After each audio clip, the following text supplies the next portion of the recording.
How to save money with new kitchens. Installing new kitchens can become a very expensive venture.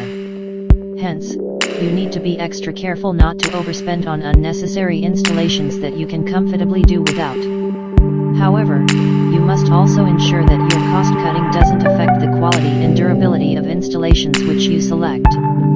Here are some useful guidelines that will help you save money while achieving the best kitchen installation. Careful planning.